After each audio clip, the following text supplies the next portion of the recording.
Kanada stebina ne tik Niagaros kriokliais ar kalnų didybė, bet ir visa eilė nuostabių lietuviškų vietų, lietuvių bažnyčių, lietuvių klubų, netgi lietuvių ežerų Kanados toliuose. Su gabalėliais Lietuvos apvažiavom jas visas, o čia atrinkom 10 nuostabiausių Kanados lietuviškų stebuklų. Žiūrėkite.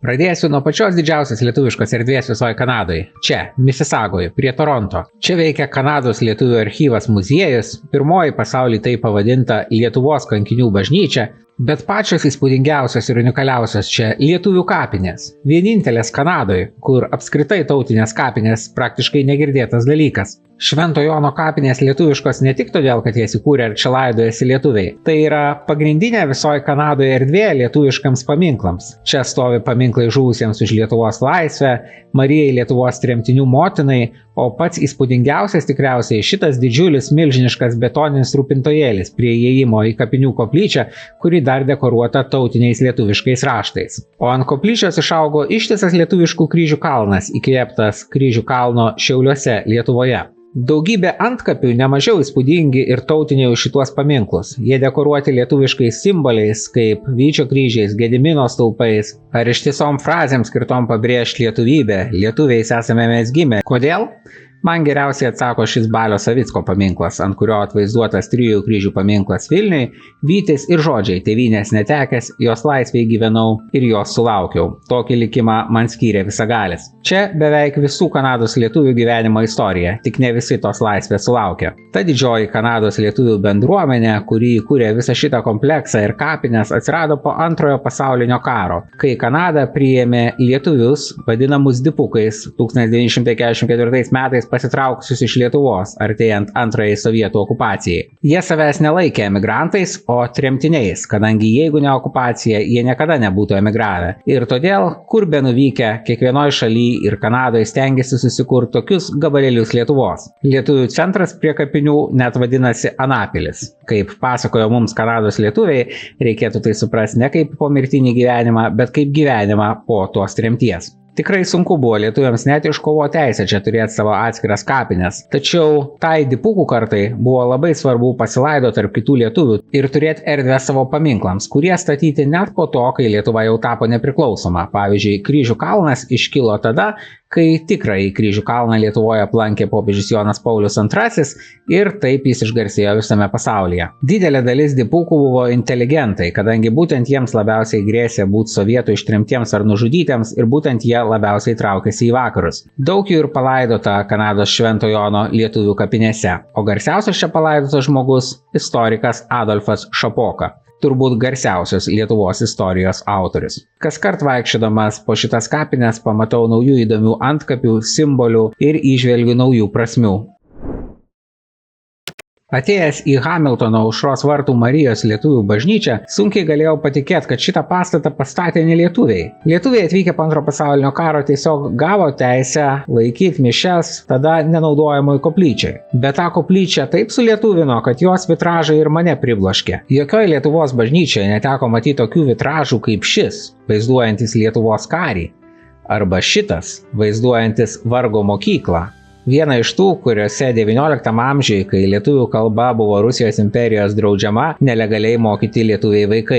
Juk Lietuvoje bažnyčios skirtos religijai, tikėjimui, tad menas ten krikščioniškas, o šituose vaizduose nieko tiesiogiai susijusio su krikščionybė ir religija nėra.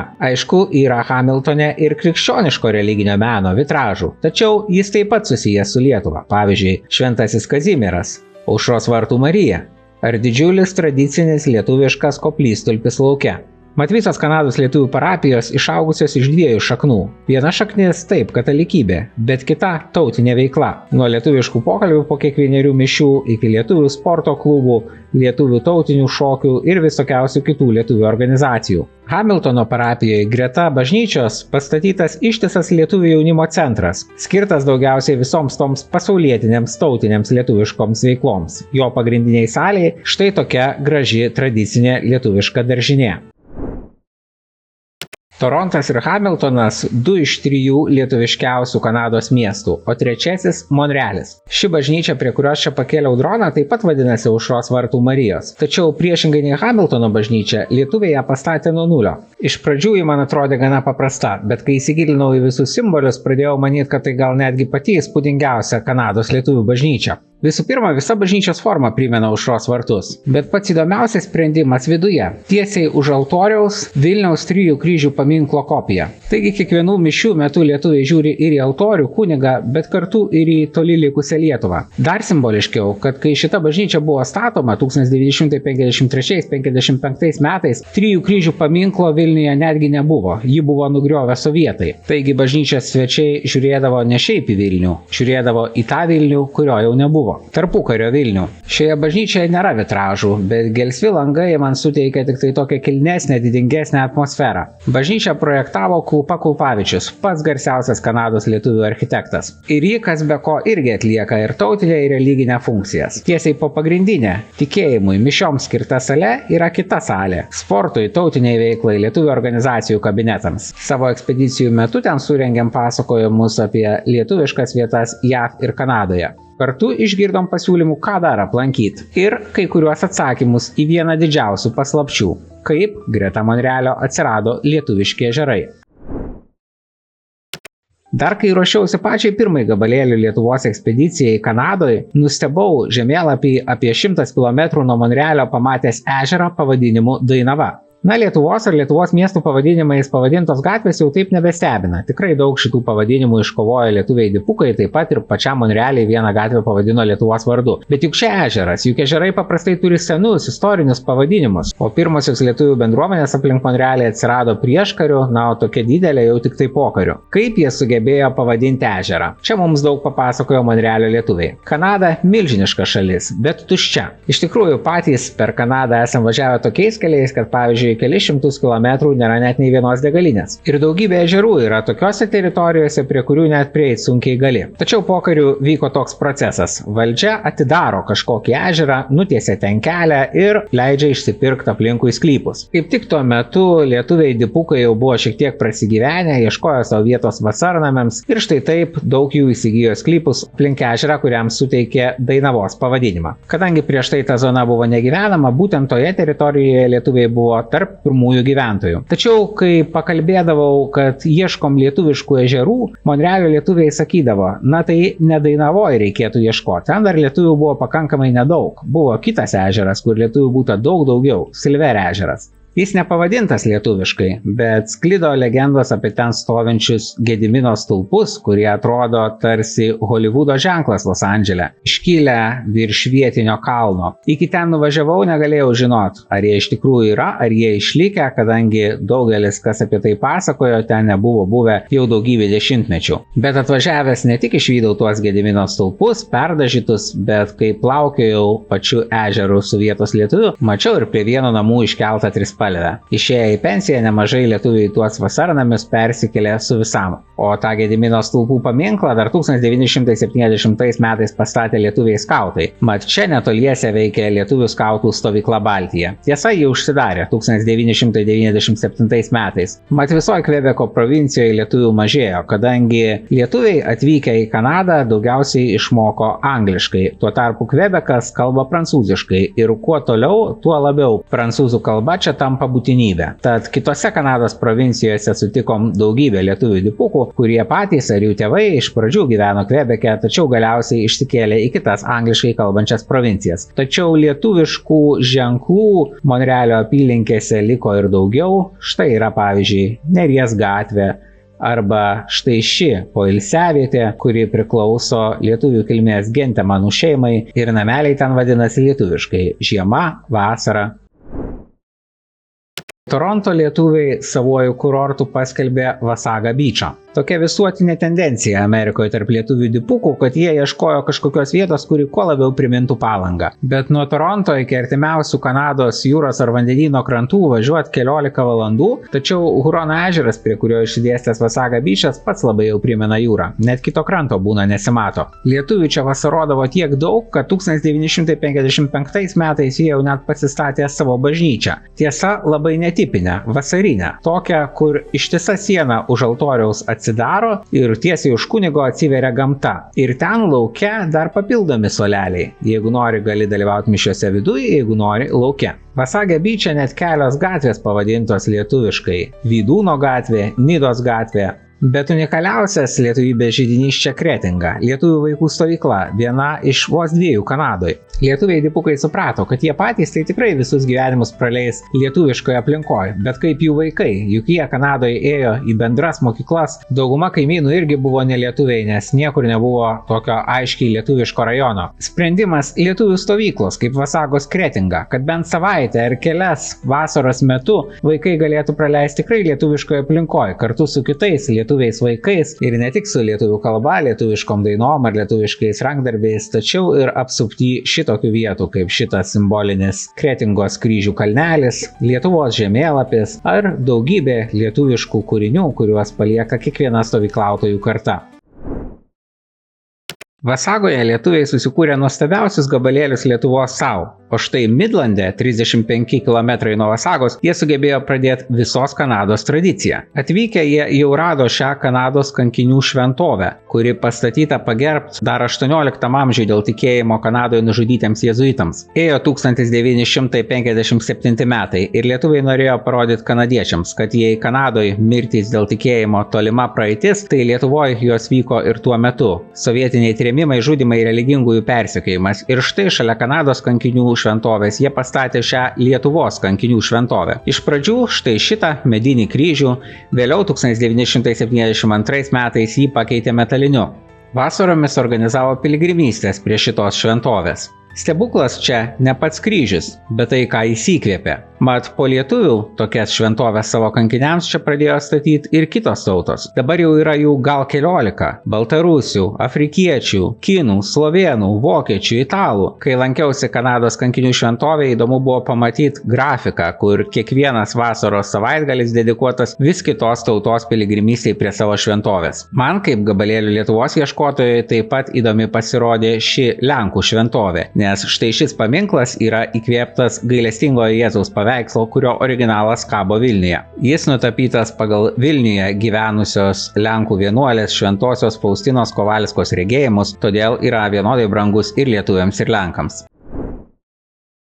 Kelionė iki šio lietuviško stebuklo nuo Toronto užtrunka beveik 3 valandas. Miestai ir miesteliai užleidžia vietą didžiuliams miškams, laukiniams ežerams ir būtent tarp jų plyti ši 31 hektaro dydžio lietuviška oazė Kanados toliuose – stovykla Romuva. Stovyklos simbolis štai šitie vartai. Stovykla priklauso lietuviams skautams. Tai itin stipri organizacija išeivijoje, čia skautai susirenka vienai vasaros savaitei. Tačiau ir kitų laikų Romuva populiari vieta lietuviams tiesiog pabūt gamtoj. Lietuviškų paminklų apsupty. Stovi paminklas žuvusiems karuose skautams, kryžius Lietuvos jūrų skautams, o pagrindinė Romuvos stovyklos salė kartu ir stovyklos muziejus. Čia kiekviena stovyklautojų karta sukuria ir po savęs palieka savo meno kūrinį. Yra ir simbolinis Lietuvos žemėlapis su Lietuvos vėliavos spalvų laipteliais vedančiais iki jo. Beje, Lietuvos žemėlapiai Kanadoje dažniausiai tokie, kokie būdavo spausdinti tarpukariu, kur Lietuvai priklauso ne tik ta Vilniaus krašto dalis, kurią Lietuva atgavo, tačiau ir visas likęs Vilniaus kraštas, Lyda, Gardinas, taip pat Seinai, Punskas. Taip Kanadoje tarsi užkonservuota tarpukario Lietuva. Netgi ir Kanados lietuvių kalba šiek tiek skiriasi nuo tos, kurią kalbam šiandieniniai Lietuvoje. Ir visgi tokie žemėlapiai ne tik istorija. Kanadoje, kaip niekur kitur, daug lietuvių, kurie emigravo ne iš Lietuvos, tačiau iš Lenkijos Seinų Punsko krašto. Netgi ištisus kryžius Toronto kryžių kalne, Misisagos lietuvių kapinėse pastatė ne lietuvių iš Lietuvos palikuonys, tačiau Lenkijos lietuvių, tiksliau Punsko ir Seinų krašto lietuvių palikuonys. Kodėl čia jų tiek daug? Jeigu emigracija iš Lietuvos buvo iš esmės sustabdyta Lietuvą okupavus Sovietų sąjungai 1944 metais, tai nors Nors Lenkiją irgi valdė komunistai, iš ten emigruoti buvo galima laisviau. Taigi Punsko seinų lietuviai galėjo emigruoti ir kokiais 1960, 70, 80 metais, o nauji emigrantai dažnai seka jau seniau emigravusiais draugais, giminėm ar kaimynais, kadangi įprasta Punsko seinų lietuvių emigracijos kryptis buvo Kanada, tai ir nauji emigrantai iš ten dažnai rinkdavosi būtent Kanadą.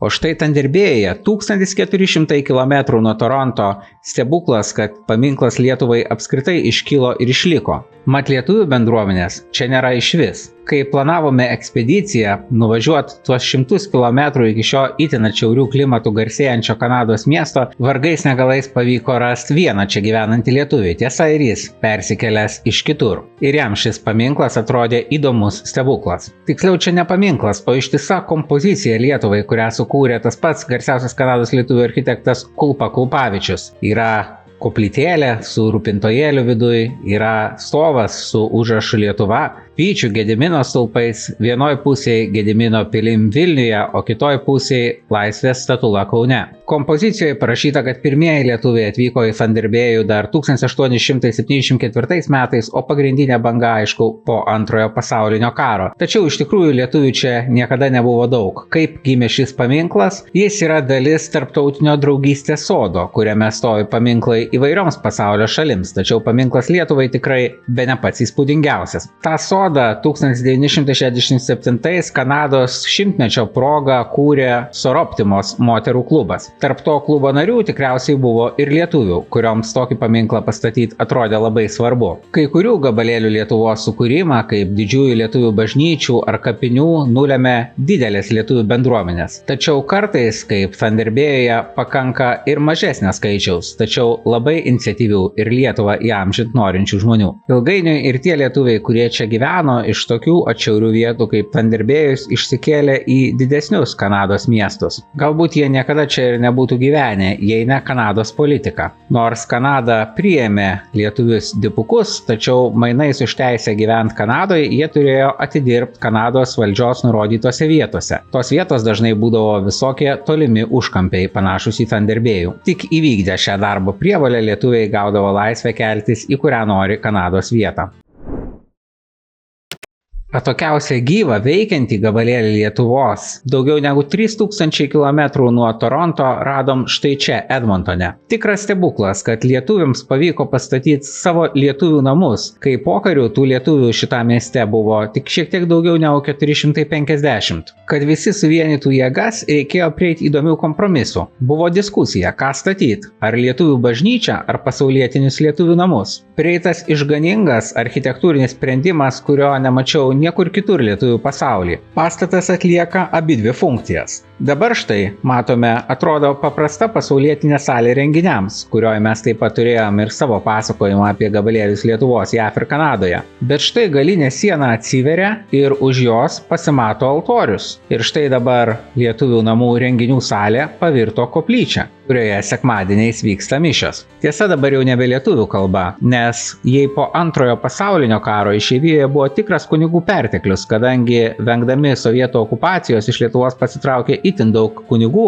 todėl jų užteko praktiškai visoms išeivijos parapijoms ir net nedidelėms lietuvių bendruomenėms. Tačiau dabar lietuvių kunigų trūksta, jie aptarnauja tik tai Toronto, Monrealio ir aplinkinės parapijas. Visgi pasaulietinė veikla čia vyksta labai lietuviška ir Edmontono lietuvių namai puikus pavyzdys, kaip net nedidelė lietuvių bendruomenė susikūrė savo, jei nedidingą, tai vis tik labai lietuvišką erdvę. Kanados lietuviškų stebuklų sąraše dar liko viena vieta. Bet kągi įrašyti to 10-uoju stebuklu? Pasirinkimas tikrai didžiulis. Galbūt tai lietuvių kredito unijos, kurių Kanadoje lietuviai sugebėjo įkurti daugiau negu bet kur kitur. Ir štai pavyzdžiui, Hamiltono unija Talka turi tokį įspūdingą pastatą paženklintą Gedimino stulpais. O gal Kanados lietuvių senelių namai, kaip šie Vilniaus rūmai, kur Kanados lietuviai pasirūpino, kad ir jų pensininkai galėtų praleisti savo pensijos metus labai lietuviškoje aplinkoje. Lietuvoj. O gal Švento Kazimiero lietuvių parapija Monrealį, kuri yra seniausia veikianti lietuvių parapija Amerikos žemyne ir ją įsteigė dar prieškario lietuvių imigrantų karta. O galbūt Prisikėlimo parapija Toronte, kuri pasistatė paskutinį naują lietuvių bažnyčios pastatą Amerikos žemyne jau 21 amžiai. Arba šie didžiuliai lietuvių namai Toronte, gana netoli kurių yra šis Lietuvos parkas. Tai palieku nuspręsti jums. Kokios lietuviškos vietos Kanadoje įspūdingiausios, kviečiu parašyti komentarus. Kanados lietuvybė įspūdinga, tačiau Jungtinėse Amerikos valstijose lietuviškų vietų yra dar bent 10 ar 20 kartų daugiau. Apie lietuviškus stebuklus Jungtinėse Amerikos valstijose jau esam sukūrę tokius video kaip šis. Niujorko lietuviški stebuklai, Čikagos lietuviški stebuklai, o taip pat ir Lotynų Amerikos lietuviški stebuklai ir jų bus dar daugiau, kadangi kažką lietuviško esam atradę daugiau nei 50 pasaulio šalių. Likite su mumis ir susitiksim kitose šalyse.